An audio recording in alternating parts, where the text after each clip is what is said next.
الحمد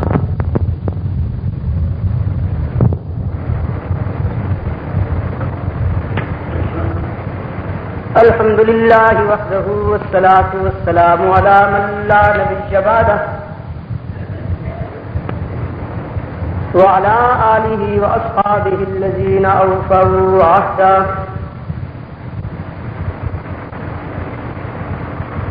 الذين هم مفاتيح الرحمة ومصابيح الغرر. أعوذ بالله من الشيطان الرجيم. بسم الله الرحمن الرحيم.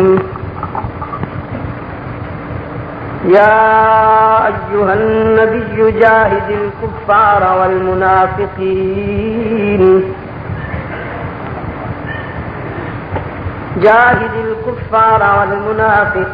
واغلظ عليهم ومأواهم جهنم وبئس المصير.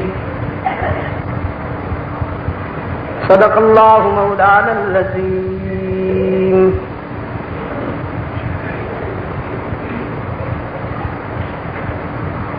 گرامی قدر علماء کرام، واجب الاحترام بزرگوں اور عزیز دوستوں،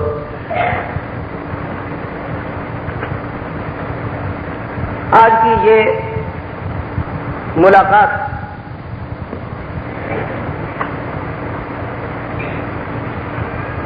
میری تدبیر سے نہیں بلکہ اللہ کی تقدیر سے نصیب ہو گئی.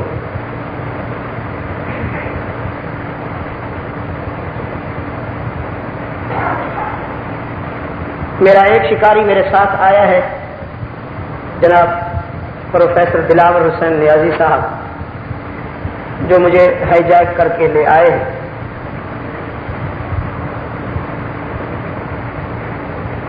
ویسے بھی یہ جگہ جہاں ہم اور آپ بیٹھے ہیں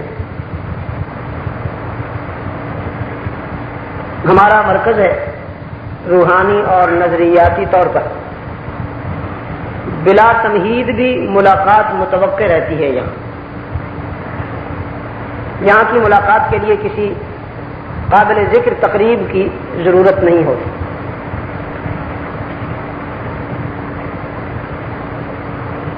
ہمارے ابھی رفیق مکرم بعض پالیسی کی باتیں کہہ رہے تھے. ان کا لہجہ جذباتی صحیح لیکن باتیں متین تھی جو قابل توجہ ہے.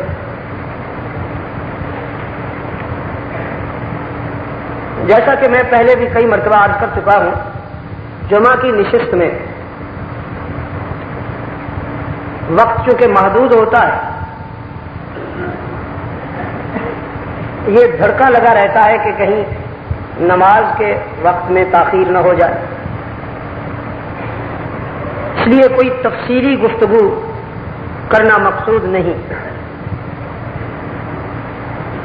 جو کچھ عرض کرنا ہے اس کے لیے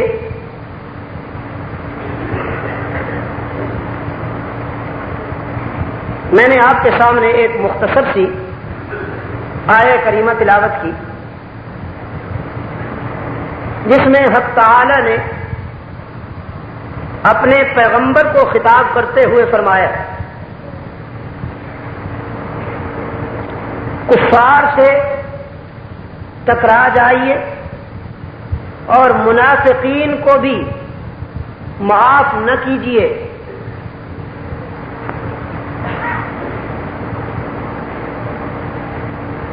ان دونوں کے معاملے میں کوئی نرمی برتنے کی اجازت نہیں. وَغْلُظْ عَلَيْهِمْ، کفار اور منافقین کے خلاف آپ کا طرز عمل اتنا ٹھوس اور فیصلہ کن ہو کہ وہ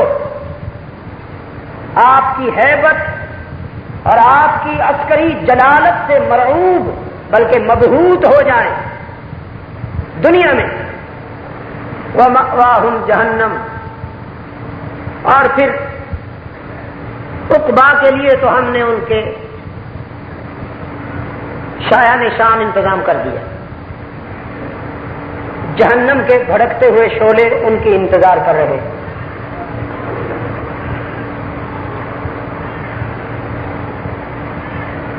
کفر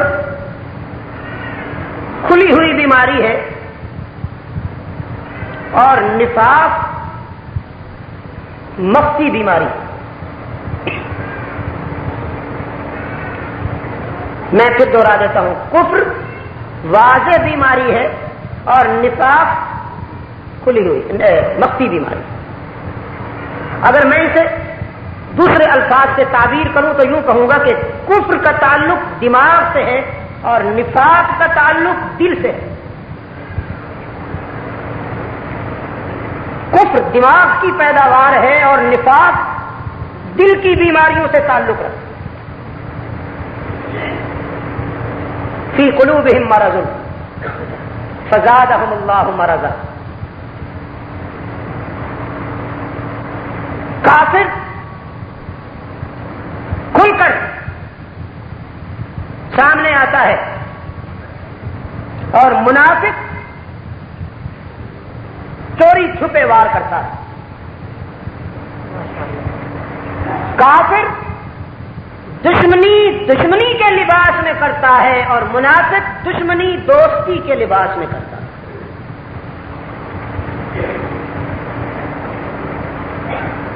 اب اگر آپ کا دماغ حاضر ہے تو ایک جملہ اور عرض کر دوں کہ کافر بہادر ہوتا ہے اور منافق بزدل ہوتا ہے. گمراہ دونوں ہیں, لیکن فرق یہ ہے کہ کافر بہادر ہوتا ہے اور منافق بزدل ہوتا ہے. بڑا اچھا لگتا ہے وہ دشمن جو میدان میں آئے, اپنے جوہر دکھائے اور حریف کے جوہر دیکھے. لیکن کمینگی کی حد ہے کہ کوئی شخص دوستی کے لبازے میں دشمنی کرے. حق تعالی منافق پر زیادہ غضبناک ہے کافر کے مقابلے میں. قرآن کریم کا آپ مطالعہ کریں گے تو رب العزت جتنے منافق پر غضبناک ہیں کافر پر نہیں.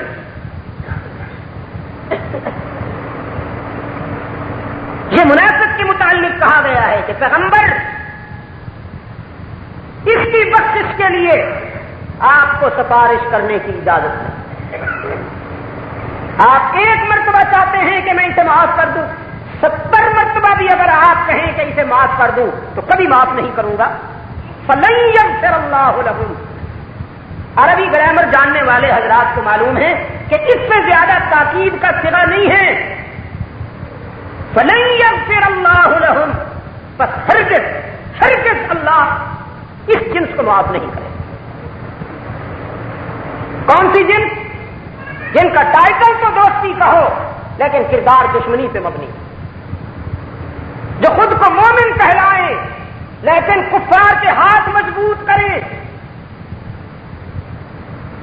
جو خود کو مومن کہلائیں ایکسپلائٹیشن کرے اور سرکردہ کفار کے ہاتھ مضبوط کریں.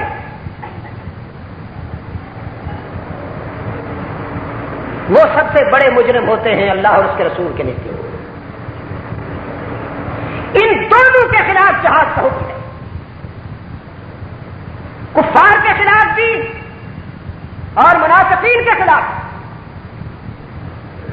یہ بات کبھی بھولیے گا نہیں کہ اس امت نے جب بھی کبھی مار کھائی ہے منافقوں کے ہاتھوں سے کھائی. مدینہ منورہ سے لے کر میسور تک,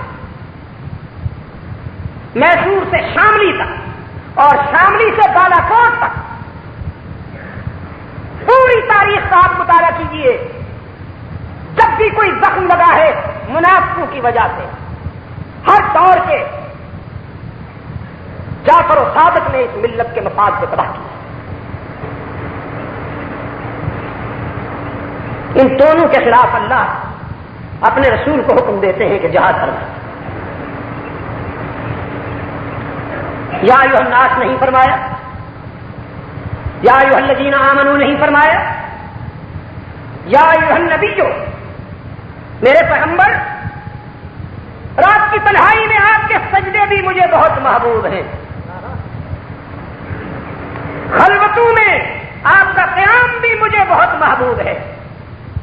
جب ساری دنیا سو جاتی ہے آپ اس وقت میرے سامنے اشک بہاتے ہیں, وہ ادائیں بھی مجھے بہت محبوب ہیں. لیکن جاہد الکفار والمنافقین, قیام و سجود اور رکوع کے باوجود میرا حکم یہ ہے کہ اپنی زندگی کا ایک ایک لمحہ کفار اور منافقین کے خلاف جہاد میں گزار دیجیے.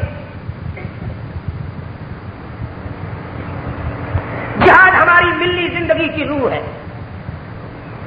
روح نکل جائے تو وجود ڈھانچہ بن جاتا ہے, نہ آنکھوں کا حسن باقی رہتا ہے, نہ چہرے کی ملاحت باقی رہتی ہے, نہ چمڑی کی سفیدی کی کوئی اہمیت رہتی ہے, نہ دانتوں کی چمک کی کوئی اہمیت رہتی ہے. پورے وجود کی صلاحیتیں ختم ہو جاتی ہیں روح نکل جانے سے.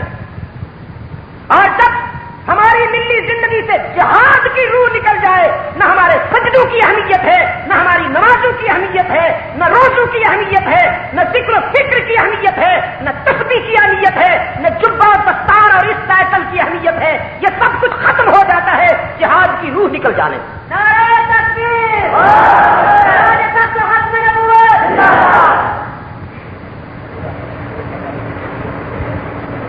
اب اگر آپ اجازت دیں تو سیرت سرور کائنات کا ایک چیپٹر جس کا تعلق غزوہ تبوک سے, سرکار دو عالم صلی اللہ علیہ وسلم کی مجاہدانہ زندگی ایک سلسلہ درخشاں ہے, سورج کی طرح درخشاں, جس کا ہر پہلو اپنی طرف کھینچتا ہے. لیکن آپ صلی اللہ علیہ وسلم کی مجاہدانہ زندگی کا تتمہ تقریباً یہ ہے غزوہ تبوک.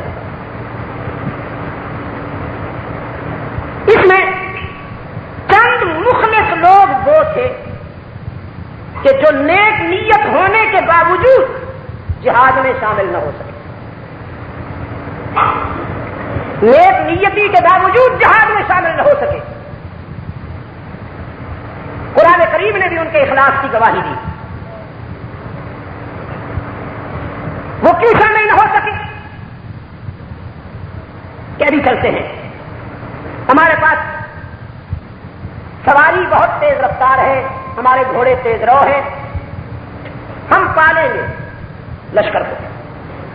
حضرت کعب بن مالک, ہلال بن امیہ, مرارہ بن ربیع,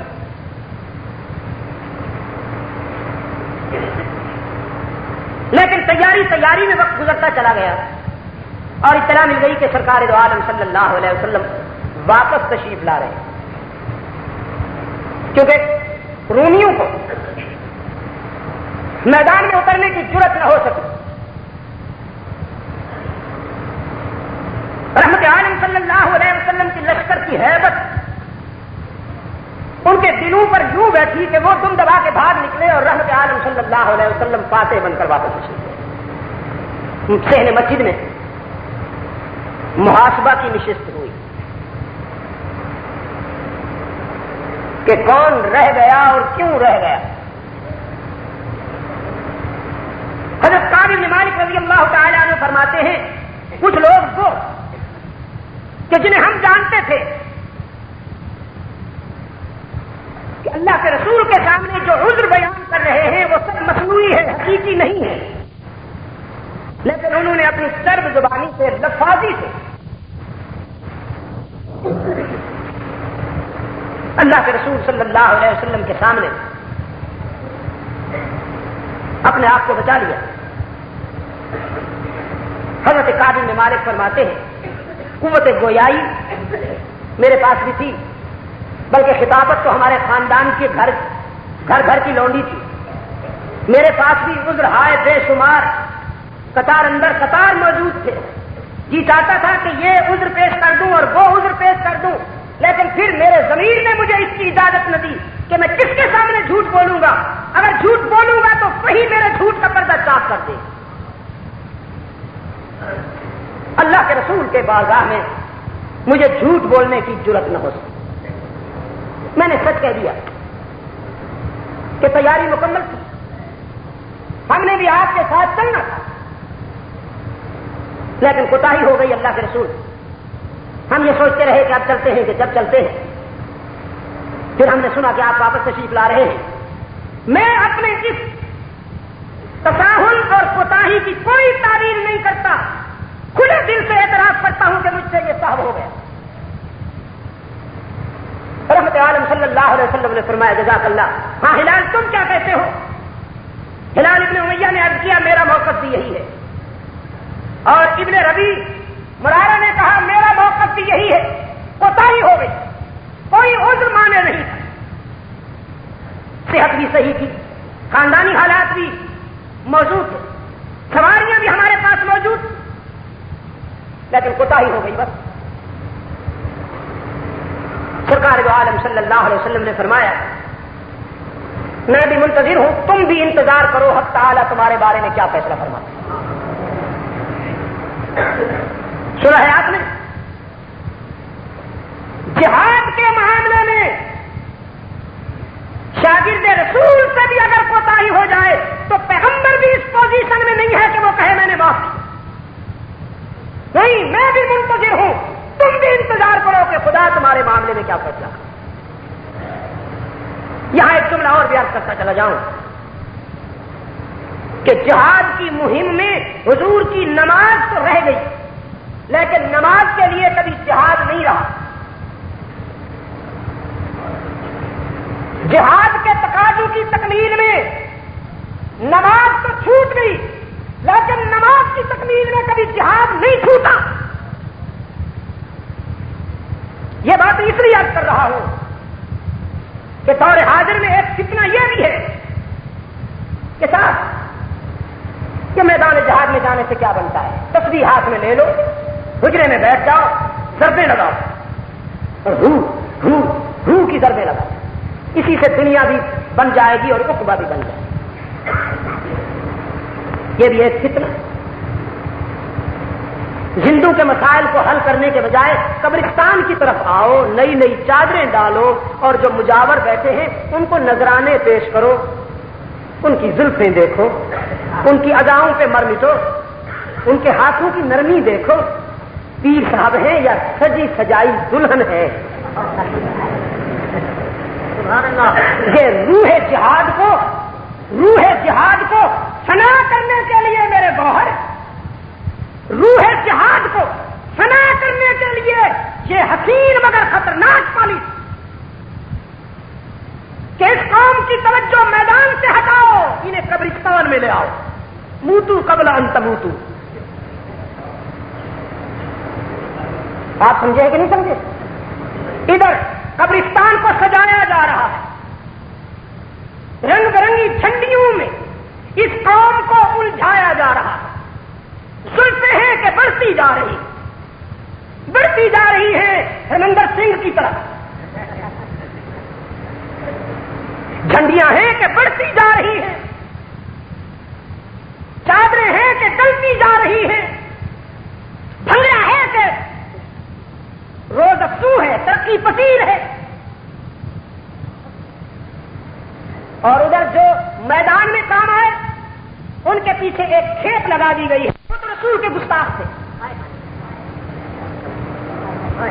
جو رسول کا گستاخ ہو آپ مجھے بتائیے اس کی کوئی خوبی ہو سکتی ہے؟ جو پیغمبر کا گستاخ ہو اس کے پاس علم ہو تو کسی کام کا نہیں، اس کے پاس تقویٰ ہو تو کسی کام کا نہیں، اس کے پاس رات کی تنہائیوں کے سجدے ہوں تو کسی کام کے نہیں، اس کی آنکھوں میں لرزتے ہوئے آنسو ہوں تو کسی کام کے نہیں۔ جو پیغمبر کا گستاخ ہے لعنت ہے اس پر۔ تو کرائے کے چپا پوش خاندانی توڑی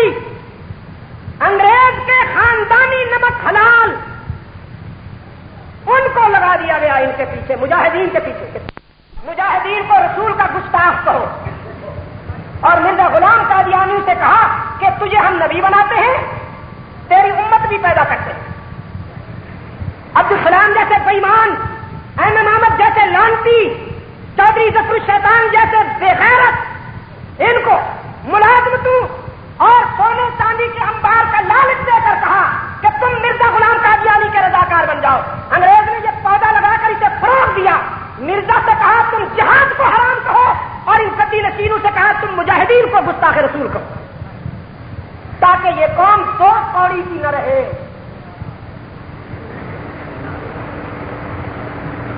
سنو میری بات.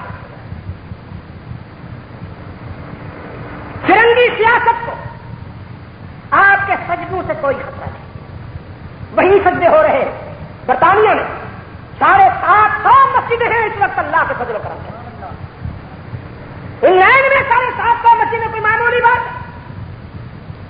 اتنا سا تو ملک ہے. 750 مسجدیں ہیں. ان میں قال اللہ قال رسول کی آوازیں بھی آ رہی ہیں. نمازیں بھی ہو رہی ہیں, روزے بھی رکھے جاتے ہیں, تراویح بھی ادا ہوتی ہے. آپ سمجھے کہ نہیں؟ ان چیزوں سے انگریز اور انگریز کی سیاست کو کوئی خطرہ نہیں. اگر اسے خطرہ ہے تو وہ آپ کے جذبہ جہاد سے. اس جذبہ جہاد کو مٹانے کے لیے ان کی پالیسی کا یہ بنیادی تقاضا ہے کہ وہ آپ کو میدان میں نہ جانے دیں, قبرستان کی طرف لے جائیں. رسول اکرم صلی اللہ علیہ وسلم نے فرمایا میں بھی انتظار کر رہا ہوں, تم بھی انتظار کرو, تمہارے بارے میں اللہ کا فیصلہ. حضرت کعب بن مالک رضی اللہ تعالیٰ عنہ اپنے 2 ساتھیوں سمیت چلے گئے. اور اب آگے سنیے, اپنے رضاکاروں سے فرمایا جب تک اللہ کی طرف سے ان حضرات کے بارے میں کوئی فیصلہ نہیں ہو جاتا اس وقت تک ان سے مکمل سوشل بائیکاٹ کرنا اللہ کی منشا ہے. ستانا مقصود نہیں ہے, ستانا مقصود نہیں ہے, تڑپانا مقصود نہیں ہے. راہ وفا میں اس شاخ کا غفلت برتنا یہ جرم ہے جس کی اصلاح مقصود ہے. کہ تم راہ وفا کے مسافر ہو, تم نے یہ غفلت کی کیوں, تم سے یہ کوتاہی ہوئی کیوں. اصلاح کرنا مقصود ہے تمہاری بھی اور اسی اصلاحی پیریڈ کے حوالے سے آنے والے نسلوں کی بھی, کہ ہر کوتاہی معاف ہو سکتی ہے. جہاد میں کوتاہی معاف نہیں ہوگی چاہے وہ صحابہ رسول ہی کیوں نہیں. قرآن کریم نے بھی نقشہ کھینچا ہے کہ ان پر زندگی تنگ ہو گئی, زندگی وبال بن گئی, زمین اپنی پوری وسعتوں کے باوجود تنگ ہو گئی. حضرت کعب بن مالک فرماتے ہیں مجھے تو یوں لگا جیسے دنیا بدل گئی. میرے وہ سچے دوست کہ جو میری آنکھ میں گھبراہٹ کے آثار دیکھ کر اشکبار ہو جایا کرتے تھے, انہوں نے بھی رخ پھیر لیا. کملی والے تیری تعلیمات کے سب کے جان. صحابہ میں سے کوئی ایک صحابی بھی ایسا نہیں جس نے علیحدگی میں کعب بن مالک سے کہا ہو کہ یار بس ایسا ہو گیا ہے لیکن میں تمہارے ساتھ ہوں. جس طرح کی منافقت کے جراثیم اب ہمارے اندر گھسے ہوئے ہیں کہ اوپر سے کچھ اور اندر سے کچھ, کہ بس رسول اللہ نے تو آپ کے بارے میں یہ کہہ دیا ہے لیکن میں آپ کے ساتھ ہوں, مجھے آپ سے پوری ہمدردی. تمام جماعت صحابہ میں سے کوئی ایک بھی ایسا نہیں. قائد کا حکم ہو گیا تو سب نے بیک نگاہیں پھیر لی. حضرت کعب بن مالک رضی اللہ تعالی عنہ فرماتے ہیں میرا ایک چچا زاد بھائی تھا جس پر مجھے بہت حجت, ابو قتادہ. میں اس کے باغ میں چلا گیا, وہ بہت بے تکلف میرا یار تھا, اس خیال سے کہ اس سے مشورہ تو لوں کہ یہ شام غم ختم ہوگی بھی یا نہیں. فرماتے ہیں میں جب باغ میں پہنچا تو ابو قتادہ اتفاق سے اکیلا تھا. دور سے میں نے جب اسے اکیلا دیکھا تو بے حد خوشی ہوئی کہ دل کھول کے باتیں ہوں گی. لیکن جب میں قریب پہنچا اور میں نے کہا السلام علیکم یا ابا قتادہ, السلام علیکم, تو ابو قتادہ نے صرف دیکھا اور دبی زبان سے وعلیکم السلام کہہ کر نگاہیں نیچی کر. پھر میں نے اسے اپنی طرف متوجہ کرنے کی کوشش کی تو اس نے میری طرف نہیں دیکھا, صرف پہلی نگاہ دیکھی تھی کہ یہ کون ہے, پھر نہیں دیکھا. فرماتے ہیں بچوں کی طرح میں بلک بلک کے رونا شروع ہو گیا. اور میں نے کہا ابو قتادہ کیا میں مسلمان نہیں ہوں؟ کیا میں اللہ کی وحدانیت، رحمت عالم کی رسالت، روز قیامت اور قرآن کی عظمت پر ایمان نہیں رکھتا؟ ابو قتادہ کا جواب سنیے، اللہ و رسولہ عالم۔ ابو قتادہ نے کہا میں تو جانتا ہوں کہ تو مسلمان ہے، لیکن میرا جاننا کوئی اہمیت نہیں رکھتا، تو اس قابل ہے یا نہیں کہ تیرے ساتھ بات کی جائے کہ میرا خدا جانتا ہے یا خدا کا رسول جانتا ہے؟ میرا جاننا کوئی اہمیت نہیں رکھتا، اللہ و رسولہ عالم۔ فرماتے ہیں گھر آیا تو میں نے دیکھا بیوی بھی سامان لپیٹ رہی، اس لیے کہ اتنے رسول ہو گیا تھا، بیوی بھی گھر چلی جا۔ میں نے اس سے کہا تو بھی گھر جاؤ گی؟ اس نے جواب دیے بغیر اپنا کام جاری رکھا۔ فرمایا بعد میں ہوں، محمد کی غلام پہلے ہوں۔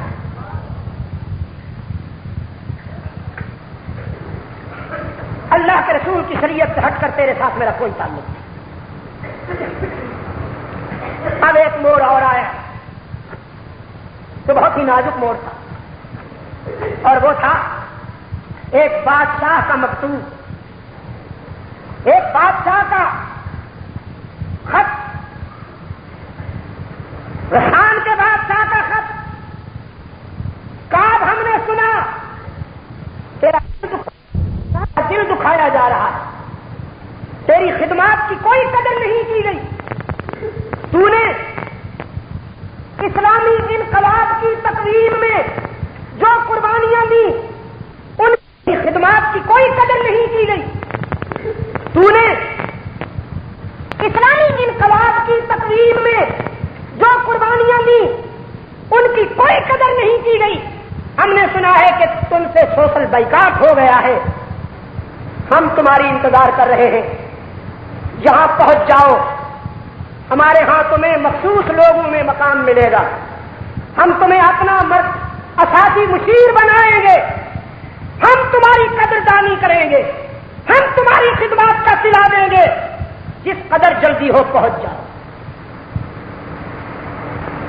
حضرت کعب بن مالک کے خط پڑھتے ہیں تو دھاڑے مار مار کر روتے، اس خط کو ٹکڑے ٹکڑے کر کے جلتے ہوئے تندور میں پھینکتے، اور اسی حالت میں اللہ کے رسول کے حضور پہنچتے ہیں اور کرتے ہیں اللہ کے رسول کیا میں اتنا بد نصیب ہوں کہ اب دشمنان اسلام مجھ سے یہ توقع رکھے کہ میں ان کے پاس چلا جاؤں گا؟ میں آپ کو گواہ بنانے کے لیے آیا ہوں، سوشل بائیکاٹ تو کیا، اگر آپ آگ چلا کر مجھے زندہ ڈال کر اس میں بھون ڈالے تو آگ میں بھونا جانا برداشت کروں گا، آگ میں جل جانا برداشت کروں گا، لیکن آپ کے قدموں سے جدا ہونا برداشت نہیں کروں گا۔ آپ بھی گواہ ہو جائیے، اللہ بھی گواہ ہو جائے۔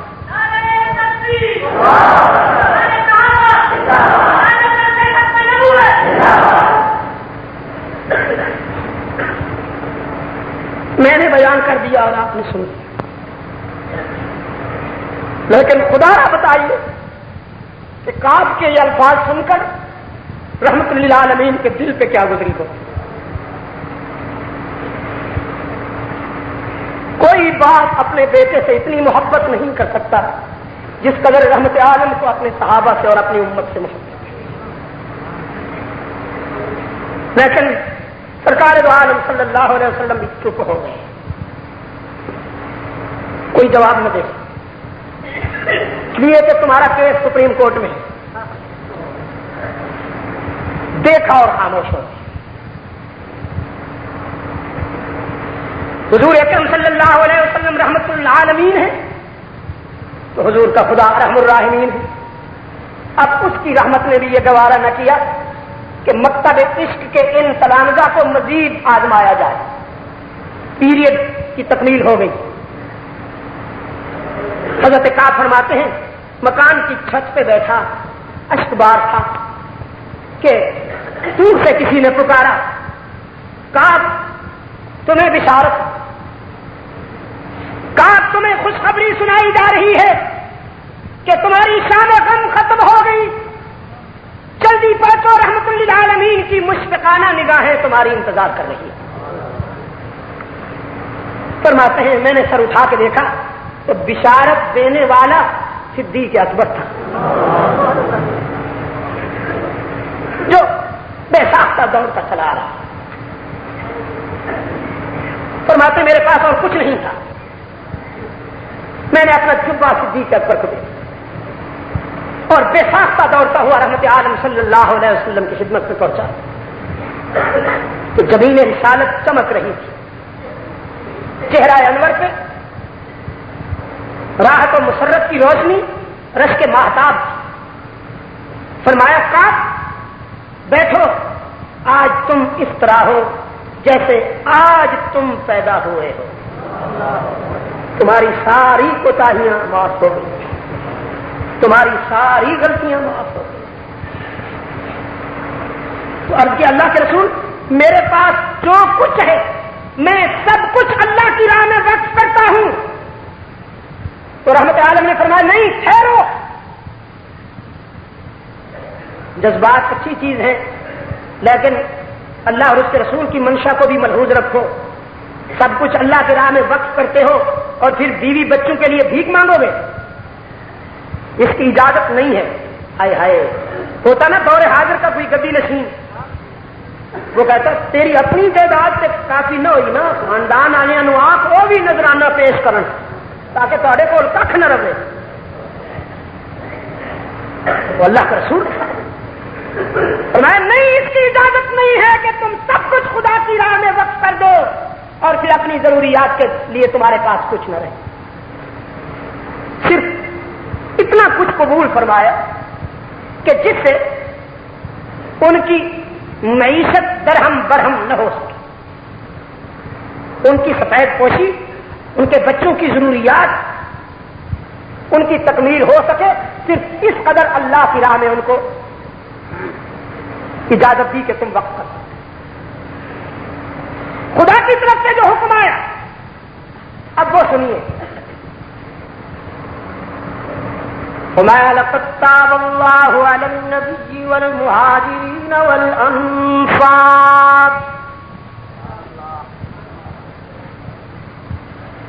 صاحب کس سے ہوا تھا؟ ان تین سے نا، حضرت کعب بن مالک سے، حضرت مرارہ بن ربیع سے اور ہلال بن امیہ سے۔ صاحب ان تین سے ہوا تھا نا، معافی بھی ان تینوں کو ملنی تھی نا، لیکن اعلان جب ہو رہا ہے تو سنیے، فرمایا لقد تاب اللہ علی النبی والمہاجرین والانصار۔ حق تعالی نے شفقت کر دی ہے اپنے پیغمبر پر، مہاجرین پر، انصار پر، الذین اتبعوا فی ساعۃ العسرہ، جو دکھوں میں نبی کا ساتھ دینے والے ہیں، میں نے ان سب پر شفقت کر دی۔ پھر فرمایا وعلی الثلاثۃ الذین خلفوا، اور وہ تین جو جہاد کے مرحلے میں پیچھے رہ گئے تھے ان کو بھی ہم نے معاف کر دیا۔ ان تین کی بات بعد میں ہوئی، خود ذات رسالت مہاجرین و انصار کو اللہ نے پہلے ذکر کیا۔ کیوں؟ جبکہ صاحب تو ان تین سے ہوا تھا، اس لیے کہ بے شک صاحب ان تین سے ہوا تھا، لیکن ان کے اس دکھ میں جتنا رسول اکرم صلی اللہ علیہ وسلم رنجیدہ تھے، ان کے دوست مہاجرین و انصار رنجیدہ تھے، اتنے وہ خود بھی نہیں تھے، وہ خود بھی اتنے رنجیدہ نہیں تھے جتنا کہ ان کا استاد رنجیدہ تھا، جتنا کہ ان کے ساتھی رنجیدہ تھے۔ حق تعالی نے جب ازالہ حزن و ملال کیا تو پہلے پیغمبر کا، پھر مہاجرین کا، پھر انصار کا تذکرہ ہوا اور پھر ان تین کی بات آئی کہ یہ دکھ ان تین کا نہیں بلکہ پوری ملت کا دکھ ہے۔ اگر کسی ایک پر کوئی آزمائش آ جائے تو گویا سب پر آزمائش. اس لیے حق تعالیٰ نے فرمایا میں نے اپنے نبی پہ بھی شفقت کی نظر کر لی, مہاجرین و انصار کو بھی میں نے شفقت سے نوازا ہے, اور ان 3 کو بھی ہم نے معاف کر دیا جن سے کوتاہی ہو گئی, جو جہاد کے محاذ میں, جہاد کے مرحلے میں پیچھے رہ گئے تھے, جن پر زمین تنگ ہو گئی تھی, جن پر زندگی وبال بن گئی تھی, ہم نے انہیں معاف کیا. اس سیرت سرور کائنات اور سیرت صحابہ کے حوالے سے میں آپ سے یاد کرنا چاہتا ہوں کہ جہاد ہماری ملی زندگی کی ایسی اہم ضرورت ہے کہ اس کے بغیر ہم ایک ایسا ڈھانچہ رہ جاتے ہیں کہ جو جب چاہے ہمیں گرا دے. اگر ہمارے اندر سے روح جہاد پناہ ہو گئی تو ہم ایک ایسا بے روح ڈھانچہ ہو جاتے ہیں کہ کوئی جدھر چاہے ہمیں گرا دے. دشمن نے کل بھی اور آج بھی ہمارے اندر سے اسی روح کو فنا کرنے کے لیے سازشیں ہوتی رہی اور سازشیں ہو رہی ہیں. علماء کرام سے بھی تحریر اور تقریر دونوں کے ذریعے آپ یہ سمجھ چکے ہیں کہ قادیانیت روح جہاد کی نفی کرنے کے لیے فرنگی شاطروں کا سیاسی استنگ. یہ باہر کھڑے ہونے والے حضرات اوپر گیلری میں چلے جائیں. دھوپ پر جو دوست ہیں ان سے انتظامیہ جی میری گزارش یہ ہے کہ قادیانیت وہ قادیانی کہلائے خود کو لاہوری کہلائے یا کوئی اور نام دے دے, انگریز کی سیاسی ضرورت ہے یہ, اور اس کا ٹارگٹ یہ ہے کہ مسلمانوں سے روح جہاد ختم کی جائے.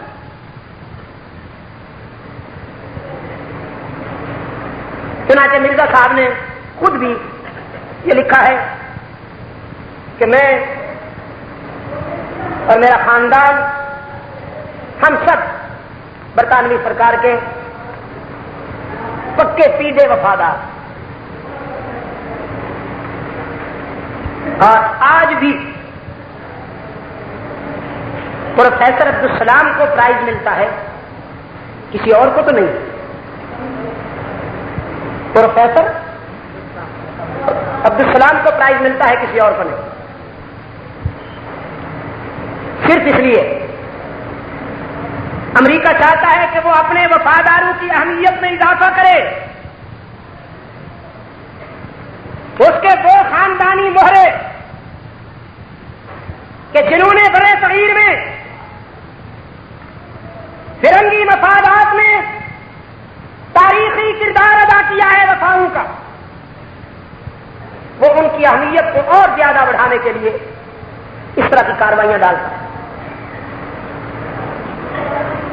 لیکن اللہ ان لوگوں کی قبروں کو اپنے نور سے بھر دے کہ جنہوں نے کانٹوں پہ چل کر مشکل حالات میں قوم کو اس فتنے سے آگاہ کیا. آج میں آپ کے دل و دماغ پہ دستک دیتے ہوئے پوچھتا ہوں کہ قادیانی فتنہ سے آپ کو ریڈیو نے باخبر کیا؟ قادیانی فتنہ سے آپ کو ٹی وی نے باخبر کیا؟ ٹی وی اور ریڈیو کی کیا خدمات ہیں؟ نہیں ہیں. دیکھو نا, اچھے لوگ جو ہیں وہ حقائق سے آنکھیں بند نہیں کرتے. آپ کم از کم ریڈیو اور ٹی وی کی جو خدمات ہیں, جو ان کی کنٹریبیوشن ہے, اس کا انکار تو نہ کریں. یہ تو زیادتی ہوگی. ریڈیو اور ٹی وی نے آپ کو فتنہ ختم نبوت کے بارے میں کچھ بتایا؟ ریڈیو اور ٹی وی کی کیا خدمات ہیں؟ گٹر سے غلیظ کیڑے پکڑ کر میک اپ کر کے انہوں نے آپ کے سامنے پیش کیا.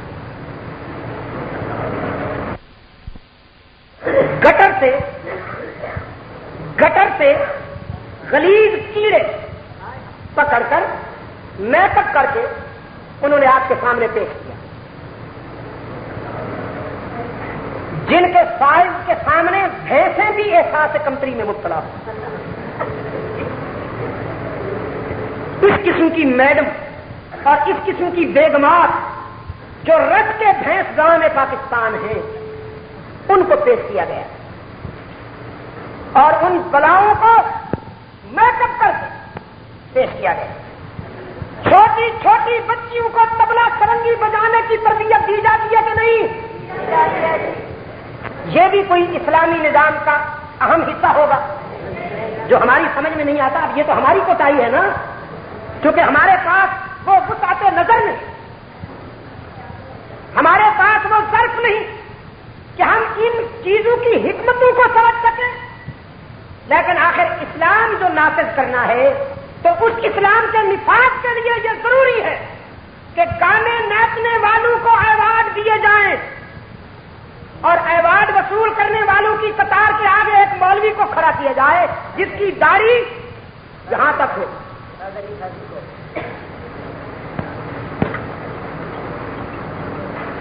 جس طرح یہاں اور بہت سی باتیں مظلوم ہیں، داڑھی بھی مظلوم ہے.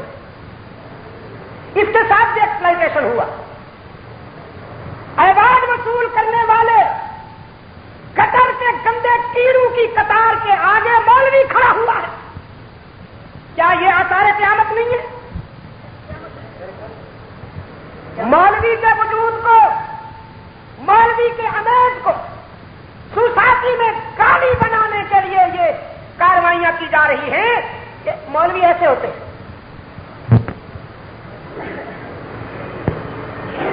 تاریخ کا مطالبہ تھا اسلم قریشی کو بازیاب ہونا چاہیے. اسلم قریشی کے کیس میں مرزا شاکر کو شامل تفتیش کیا جانا چاہیے. یہ مطالبہ تھا نا. تاریخ کی ڈیمانڈ میں اہم مطالبہ یہ بھی تھا کہ مرزائیوں کو کلیدی عہدوں سے ہٹائے. اب کہا یہ جاتا ہے کہ آپ بتائیے مرزائی کون ہے؟ تو سچی بات یہ ہے کہ یہ مظلوم قوم جنہیں اداؤں پہ خوش کیا جاتا ہے ہمیشہ، یہ اس پوزیشن میں بیچاری نہیں ہے کہ کسی کے بارے میں یہ پروف دے سکے کہ یہ قادیانی ہے. اس لیے کہ انہوں نے طریقہ واردات ہی ایسا اپنایا ہے کہ ہماری چوری کبھی پکڑی نہ جائے. کسے خبر تھی کہ لے کر چراغ مصطفی جہاں میں آگ لگاتی پھرے گی بو لہبی. اگر ابو لہب مصطفی ٹائٹل اپنا کر مصطفیٰ کے غلاموں میں ابو لہب کے مشن کی تکمیل کرے تو مجھے آپ بتائیے کہ یہ چوری کیسے پکڑی جائے. نام ہے ظفر اللہ، نام ہے عبد السلام، نام ہے طاہر احمد، نام ہے بشیر الدین، نام ہے ناصر احمد اور کام ہے ابو جہل والا. اب آپ بتائیے کہ اللہ رکھا اللہ بخش سے کیسے لڑے؟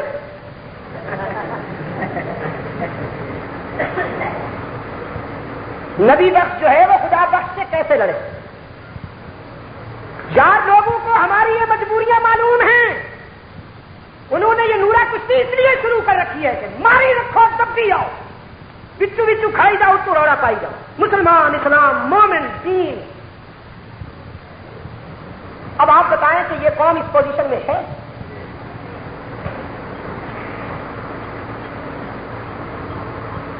تم جن کو پکڑنا چاہو پوری قوم کو پتہ نہیں ہوتا لیکن وہ پکڑا جاتا ہے. لیکن جس کو نہ پکڑو پوری قوم اس کے لیے چیختی رہے لیکن وہ نہیں پکڑا جاتا. 27 اپریل کی کانفرنس میں اسی مقام پہ میں نے کہا تھا کہ علاقے کے 2-4 آدمی بھی اگر کسی کے لیے گواہی دے دے تفتیش کر لیا جاتا ہے، اور مرزا شاطر کے لیے پوری قوم چیخ رہی ہے کہ یہ اسلم قریشی کا قاتل ہے، یہ پوری قوم سے انتقام لینے کے لیے آیا ہے، لیکن اس کو شامل تفتیش کرنے کے بجائے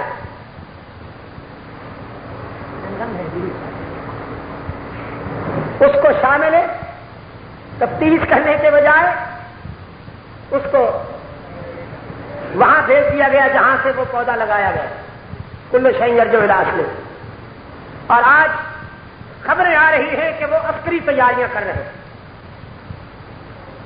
ان کی لڑکیاں بھی بندوقیں چلانا سیکھ رہی ہیں، ان کے لیے اکیڈمیاں بنائی جا رہی ہیں، انہیں بندوق سکھانے کی ٹریننگ دی جا رہی ہے، بندوق چلانے کی ٹریننگ دیے جانے کے دوران مخصوص وقت میں پوز لیے جاتے ہیں، اور قومی پریس کے سینے پر وہ پوز پرنٹ ہوتا ہے تاکہ ہمیں یہ محسوس کرایا جائے کہ تم نہتے ہو، تمہارے پاس تقریروں، نعروں اور جذبات کے سوا کچھ نہیں۔ ہماری تو بیگمات بھی بندوق چلانا سیکھ رہی ہیں،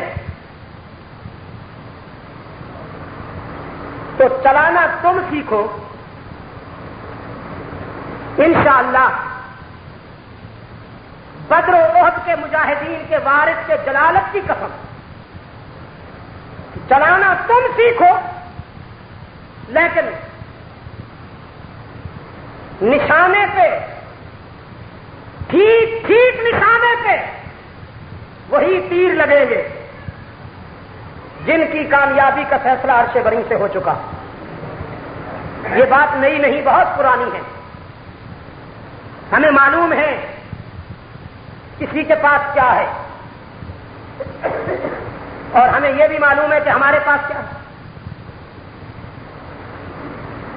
طاقت اور صداقت کی ٹکر پرانی ہے، طاقت نے ہر دور میں آگ جلائی اور صداقت نے ہر دور میں چھلانگ لگائی۔ طاقت وسائل پہ مغرور ہے، صداقت اللہ کی تائید و حمایت پہ بھروسہ کیے ہوئے ہے۔ انشاءاللہ ثم انشاءاللہ محمد عربی کا خدا ان درویشوں کو کبھی تنہا نہیں چھوڑے گا جن کے سینے میں اس کے رسول کی حصہ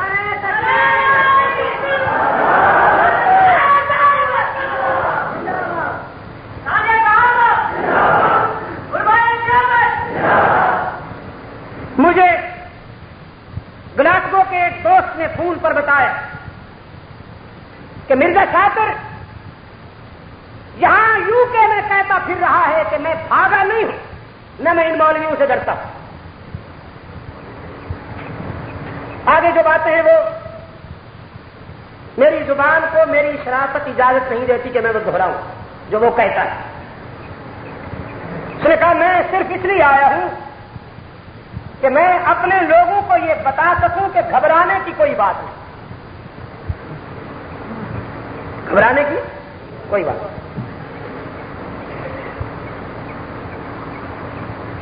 میری گفتگو کا اختتام ان جملوں پہ ہو رہا ہے، جہاد کی روح آپ کا اصل سرمایہ ہے، سجدوں میں کوتاہی ہو گئی تو موت ہو جائے گی، نماز روزہ حج زکات کی ادائیگی میں اگر کوتاہی ہو گئی تو موت ہو جائے گی، اس لیے کہ وہ آپ کا انفرادی عمل ہے، لیکن اگر جہاد کے تقاضوں میں کوتاہی ہو گئی تو وہ کبھی معاف نہیں ہوگی۔ فطرت افراد سے اغماض تو کر لیتی ہے لیکن کرتی نہیں ملت کے گناہوں کو معاف۔ جہاد کے تقاضوں میں کوتاہی یہ انفرادی جرم نہیں، ملت کا گناہ ہوگا، اجتماعی جرم ہوگا جس کی سزا بھی پوری ملت کو بھگتنا ہوگی۔ اس لیے اگر انہوں نے فوجی ریہرسل کرنا شروع کر دی ہے تو ہم نے بھی اللہ کے فضل و کرم کے ساتھ اپنے سینوں کو تیار رکھا ہوا ہے۔ انشاءاللہ پوری دنیا میں ان کا تعاقب جاری رہے گا، پوری دنیا میں ان کا تعاقب جاری رہے گا۔ میں جب روڈیشیا میں ایک ایسی بستی میں، ایک ایسے ٹاؤن میں جا رہا تھا جہاں اکثریت تھی قادیانیوں کی، دوستوں نے بتایا کہ انہوں نے وارننگ دی ہوئی ہے مسلمانوں کو کہ اگر کوئی تمہارا آدمی جہاں مرزا صاحب کے خلاف کچھ کہے گا تو ہم اسے ڈھونڈ ڈالیں. کیا کرنا چاہیے؟ میں نے کہا اسی دن کے انتظار میں تو ہم پھرتے ہیں. کوئی ڈھونڈنے والا ہو تو مدت کے لیے پھرتا ہوں ایک سجدہ بیتا، اس سے کوئی پوچھے وہ خدا ہے کہ نہیں ہے. دیکھیں گے کیسے ڈھونڈتے ہیں. وہاں ایک رات کے بجائے 3 راتیں ہم نے گزاری، اور 3 راتوں کی تکمیل کے بعد اس بستی کے 90% قادیانیوں نے مرزا غلام قادیانی پہ لعنت بھیجی اور محمد کی ختم نبوت کی جھنڈے کے نیچے آ گئے.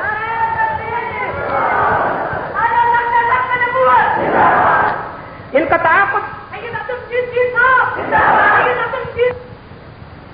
تعاقب عالمی سطح پر انشاءاللہ جاری رہے گا. اور میرے یہ بزرگ جو ہیں، اس طرح کے میرے بزرگ اللہ ان کو سلامت رکھے، یہ کبھی کبھی ہمارا دماغ خراب کرنے کی کوشش کرتے ہیں. ہمارا نفس جو ہے اس کو گمراہ کرنے کی کہ ہم بڑی شے ہے لہذا زندہ باد. آپ کے جذبات کی تو قدر کرتا ہوں، لیکن اب میری سنیے، نہ میں زندہ باد ہوں نہ کوئی اور زندہ باد. یہ ذوق زندہ باد، یہ جذبہ زندہ باد، یہ روح زندہ باد جس روح نے ابو بکر جیسے لوگ پیدا کیے، جس ذوق نے فاروق اعظم جیسے لوگ پیدا کیے، جس ذوق نے احمد ابن حنبل جیسے لوگ پیدا کیے، جس روح جہاد نے مجدد الثانی جیسے لوگ پیدا کیے، جس روح جہاد نے محمود الحسن جیسے لوگ پیدا کیے، جس روح جہاد نے عطا اللہ صاحب بخاری جیسے لوگ پیدا کیے، مفتی محمود جیسے لوگ پیدا کیے، شیخ القرآن غلام اللہ خان جیسے لوگ پیدا کیے، یہ روح سلامت رہے. میں نے اس دن بھی کہا تھا، کانفرنس کے دن بھی، کہ یہ مسئلہ کسی شخصیت کا محتاج نہیں، ہم سب اس کے محتاج ہیں. اگر ہم اس سے وابستہ ہو جائیں گے تو ہم تن کے ہوں گے تو اللہ ہمیں شتیر کی اہمیت دے دے گا، اور اگر اس سے کٹ گئے تو جو شتیر ہوں گے وہ تنکو سے بھی زیادہ ذلیل ہو جائے. ہم نے تو مشاہدہ کیا ہے، ہم نے مشاہدہ کیا ہے سن 74 کی تحریک میں کچھ لوگ کٹے تھے، اس مسئلے سے کٹے تھے، آج تک وہ اس مقام کو نہیں پہنچ سکے. یہ مسئلہ ہی ایسا ہے جو اس سے کٹے گا وہ مٹ جائے. اس لیے تحریک تحفظ ختم نبوت ایسے معلوم ہوتا ہے کبھی آپ سے کچھ اور وفاؤں کا مطالبہ کرتی، آپ کا ذوق وفا سلامت رہے، اللہ اسے نظر بد سے بچائے. کسی ایکٹر کی ایکٹنگ میں مت آئیے گا. جیسے ابھی میرا عزیز کہہ رہا تھا، یہ یا رسول اللہ کانفرنس ہے، یہ سب کیا ہونے لگا؟ آؤ ہمیں قائل کرو، برادرانہ لہجے میں ہم سے بات کرو، ہماری تم سے کوئی لڑائی نہیں، لیکن اس موڑ پر قادیانیوں کے ہاتھ مضبوط کرنے والی کوئی سازش انشاءاللہ یہ قوم کامیاب نہیں ہونے دے گی. اب اس قوم کو چپا دستار کی آڑ میں مسگائڈ نہیں کیا جا سکتا. اس نے بہت سی ٹھوکریں کھائی ہیں، اور ٹھوکریں کھانے کے بعد اب اس کو بھی ہوش آئی. کلمے میں لا الہ الا اللہ یا رسول اللہ ہے یا محمد رسول اللہ، اذان میں اشہد ان محمد رسول اللہ نے، قرآن کریم میں محمد الرسول اللہ والذین معہ اشداء علی الکفار، ٹھیک ہے نا؟ تو اگر تم محمدی ہو تو اختلاف کی کوئی بات نہیں، آؤ اسی پہ ہم سب متفق ہو جاتے ہیں. سبحان اللہ، ماشاء اللہ. نقطہ اتحاد موجود ہے کہ نہیں ہے بتاؤ؟ ہمارے مابین نقطہ اتحاد موجود ہے کہ نہیں ہے؟ اگر بنانی ہے تو بن سکتی، لیکن اگر بگاڑنی ہے تو بہانے بہت ہوتے ہیں. بہانے، ایک بیوی خامن کی عظمت کو نہیں مانتی تھی، اللہ نے کرم کیا وہ خامن ایک دن اڑتا ہوا گھر کے سامنے سے گزرا.